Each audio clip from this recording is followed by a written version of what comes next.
మీరు బంగారం తాకట్టు పెట్టి ఆ బంగారం డబ్బులు కట్టలేక ఇబ్బంది పడుతున్నారా? ఆచారి గోల్డ్ వాళ్ళు మీ బంగారం కొని మీ లోన్ తీర్చి మిగిలిన డబ్బులు మీకు ఇచ్చేస్తారు. ఇంకెందుకు ఆలస్యం? ఆచారి గోల్డ్ ఈ నెంబర్స్ కి కాల్ చేయండి. గ్రేటర్ విశాఖపట్నం స్టాండింగ్ కౌన్సిల్లో అనూహ్యంగా ఓటింగ్ జరిగితే కూటమి అభ్యర్థి గెలిచే ప్రస్థానంలో 50 ఓట్లు వైఎస్ఆర్సీపీ అభ్యర్థికి, అది పద్మారెడ్డి గారికి 4వ డివిజను, 24వ డివిజను. ఊహకు అందని విధంగా 4 కూటమి అభ్యర్థులు ఆబ్సెంటు అండ్ దగ్గర 19 ఓట్లు క్రాస్ ఓటింగ్ జరిగి అనూహ్య పరిణామాన్ని 24వ డివిజన్ పద్మారెడ్డి గారికి వశమై ఊహకు అందని విధంగా కూటమికి ఒక చెంపపెట్టిన నిర్ణయం కింద అభివర్ణించబడే విధంగా ఖచ్చితంగా విశాఖ ప్రజలు వాళ్ళ ఔన్నత్యాన్ని చాటుకున్నారని మాత్రం చెప్పచ్చు. ప్రజలు అంటే ప్రజలు ఎన్నుకున్న ఆ యొక్క ప్రతినిధులు అని ఖచ్చితంగా చెప్పచ్చు. ఇది అనూహ్యంగా జరుగుతున్న పరిణామాల్లో దొరికిన వాళ్ళని దొరికినట్టు ఎత్తుకెళ్ళి మహాయితే డిప్యూటీ కార్పొరేషన్లు చైర్మన్ ఆరు కార్పొరేషన్లు కైవసం చేసుకోవచ్చు మేయర్ పోస్ట్. కానీ ఆత్మాభిమానం కలిగి కన్నతల్లిలాంటి పార్టీ పరంగా గెలిచిన వాళ్ళకి ఎక్కడో దగ్గర అంతర్లీనంగా జరుగుతున్న కొన్ని పరిణామాలు రాబోయే రోజుల్లో శాశ్వతంగా రాజకీయ ఔన్నత్యాన్ని కోల్పోతున్న తరుణాల్లో కొంతమంది ఆత్మని చంపుకొని ఆత్మాభిమానాన్ని చంపుకొని చేసిన పనులకి ప్రతిస్పందనగా వాళ్ళని ప్రక్షాళించుకొని తిరిగి పశ్చాత్తాపంతో తిరిగి వైఎస్ఆర్సీపీకి ఓటేసిన ఉదంతం కింద దాన్ని అక్కడ విశాఖపట్నం కార్పొరేషన్ దాన్ని ఖచ్చితంగా చూడాలి.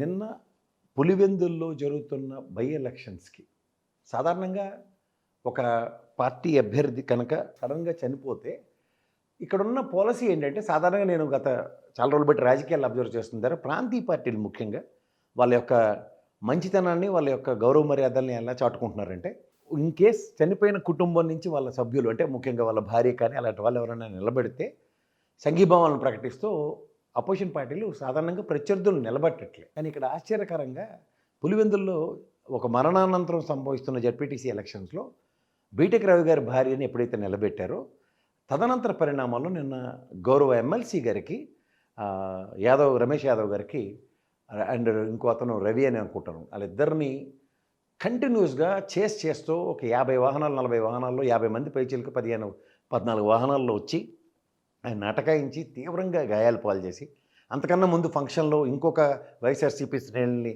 తీవ్రంగా గాయపరిచిన తర్వాత పులివెందుల యొక్క గొప్పతనం నిన్న 2 విధాలుగా చాటింపబడింది. ఒకటి, రమేష్ యాదవ్ గారిని ఎదుర్కొని వాళ్ళు 10 వాహనాల్లో వచ్చి 50 మంది అటాక్ చేస్తున్న దగ్గర గ్రామ ప్రజలు రియాక్ట్ అయ్యి రమేష్ యాదవ్ గారిని కాపాడిన ఉదంతం.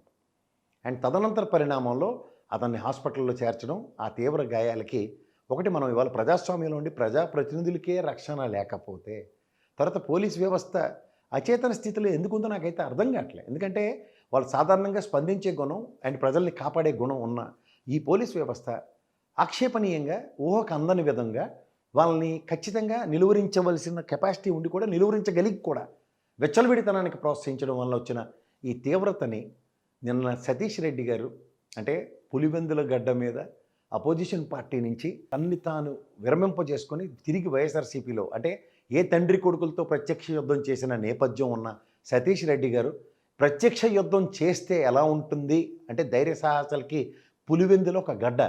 అది జగన్మోహన్ రెడ్డి గారు, రాజశేఖర రెడ్డి గారితో పాటు సతీష్ రెడ్డి గారు కూడా ప్రత్యక్ష యుద్ధం చేసే నేపథ్యం ఉన్నవాళ్ళు మాత్రమే పులివెందుల్లో ఉంటారని నిలువెత్తు నిదర్శనంగా నిన్న డిఎస్పీ గారిని అతనితో చేసిన ఆర్గ్యుమెంటు ఇవాళ ఆజన్మాంతం కూడా పులివెందుల ఔన్నత్యాన్ని పరిరక్షణ అనే నేపథ్యంలో కనీసం చరిత్రలో గ్యారంటీగా నిలబడి ఉంటాడు సతీష్ రెడ్డి గారు. గ్యారంటీగా అతని మీద ఒక తీవ్ర చర్చనీయాంశం అవుతుంది. ఎందుకంటే ఒక డిఫరెంట్ వైబ్రేషన్స్తో ఎన్నాళ్ళు కూడా తనకు సంబంధించిన తన వాళ్ళకి అనుకున్న వాళ్ళు ఎవరికైనా సరే ఈ విధంగా పొరపచ్చలు వచ్చినప్పుడు సతీష్ రెడ్డి గారు ఒక నిలువెత్తు మనిషిగా నియోజకవర్గ పరంగా పులివెందుల బిడ్డగా ఏ విధంగా నిలబడ్డాడు అన్నదానికి ఇన్నాళ్ళు తెలుగుదేశం ఆయనలో అతను ఎవరో 190 మందికి తెలియకపోవచ్చు.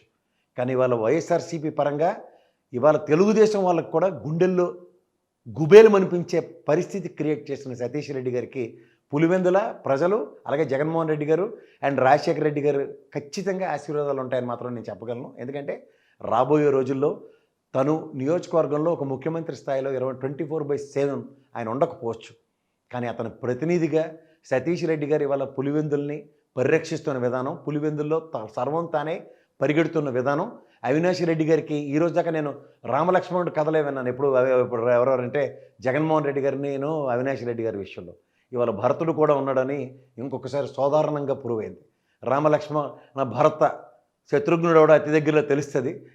వీటితో పాటు పులివెందుల నుంచి కడప అండ్ ఎంటైర్ రాయలసీమ చిత్తూరు యొక్క వైబ్రేషన్స్ గ్యారంటీగా మారుతాయని మాత్రం నెక్స్ట్ ఎలక్షన్స్కి సర్వం తానే సర్వం సిద్ధం సభల్లో జగన్మోహన్ రెడ్డి గారి వైబ్రేషన్స్ ఖచ్చితంగా ఎంటైర్ వైఎస్ఆర్సీపీకి ఆశీర్వాదంలాగా, లక్ష్మణ భరతులకి ఒక ఆశీర్వాదంలాగా ఒక తన ప్రజెన్స్ని డెఫినెట్గా ప్రూవ్ చేసుకోవడానికి ఒక గోల్డెన్ ఆపర్చునిటీ అన్నట్టుగా సతీష్ రెడ్డి గారి ఎస్టర్డేస్ ప్రస్థానం చరిత్రలో అలా నిలిచిపోతుంది.